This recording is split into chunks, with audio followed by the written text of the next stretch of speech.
essas duas orações em que são apresentadas as mesmas informações, mas com enfoques diferentes, com sentidos, com foco diferente para cada uma.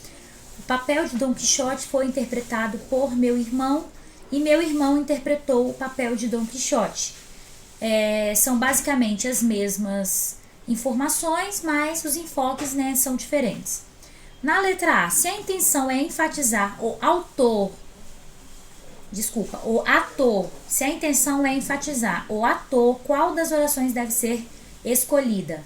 A B, tá bom? Porque a B, meu irmão interpretou o papel de Dom Quixote. Aqui, no caso, o irmão dele, que é o ator, que é o que chama mais atenção, aparece no início da oração.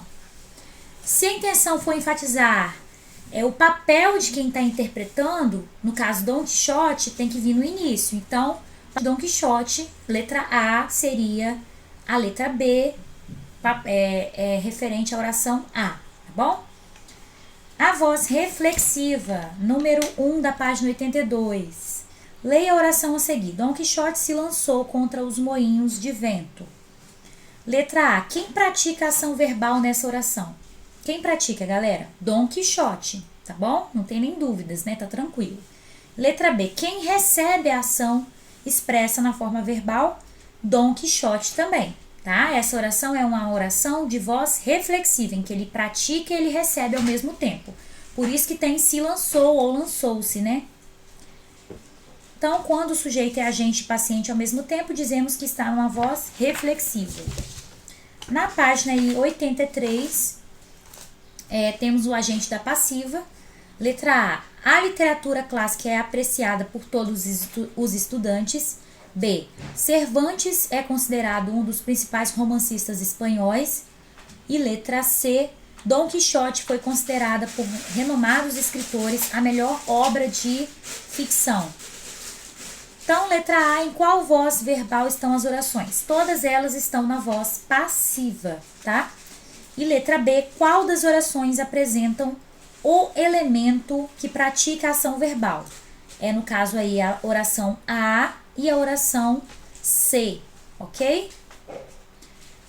Então, quais das orações apresentam o elemento que pratica a ação verbal? Ou seja, a voz ativa, né? A e C. Que parece que está na voz ativa, que mais se aproxima. Letra C. Quem praticou as orações nessas frases? Letra A, todos os estudantes. E na letra C, renomados escritores, tá? Por mais que a voz esteja na voz passiva, existe o agente da passiva, que é quando a oração estava na voz ativa.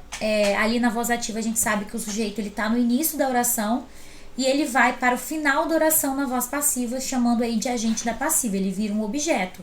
Então existe sim o praticante até na voz passiva, tá? Ele é um agente da passiva, ele está recebendo a oração, recebendo a ação verbal. Na letra D está perguntando. Na letra D, a ausência de quem pratica a ação expressa pelo verbo provoca que efeito de sentido em um texto? Então, ao retirar a ação verbal, pretende-se destacar o sujeito paciente, lógico, né? Porque aí vai ser destacado o sujeito paciente. Então, esse aí é o agente da passiva. Então, galera, a página 84, eu peço que vocês prestem muita atenção, porque para mim ela assim, causa muita dúvida, porque é transformação de uma voz para outra, né? No caso aqui da voz passiva para ativa.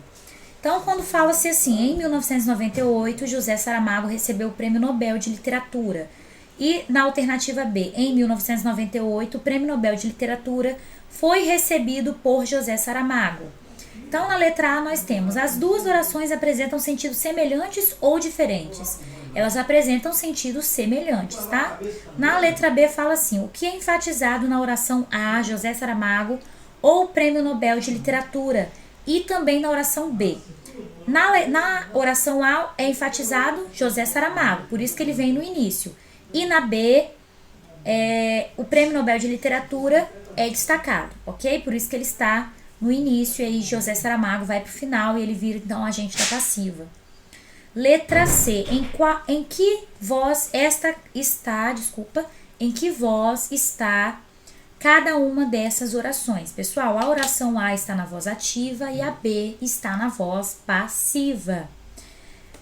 Até porque foi recebido por, né? Esse por, lembra que eu falei para vocês que essa preposição marca o agente da passiva, né? O início da agente da passiva, no caso aí, por José Saramago, o agente da passiva. Letra D. Qual mudança ocorreu com o verbo recebeu na segunda oração? Então, na segunda oração, o verbo recebeu foi transformado na locução verbal de foi recebido. Então, foi alterado aí, recebeu para foi recebido, ok? Então, por isso que é transformação da ativa para passiva. Tá bom, pessoal? Na página 85, eu vou pedir para vocês fazerem um mapa mental ainda, tá? Essa semana, hoje é ainda quarta-feira, né? Quarta, ainda essa semana vocês vão fazer um mapa mental, provavelmente, dessa página 85. Essa parte aqui, né, superior.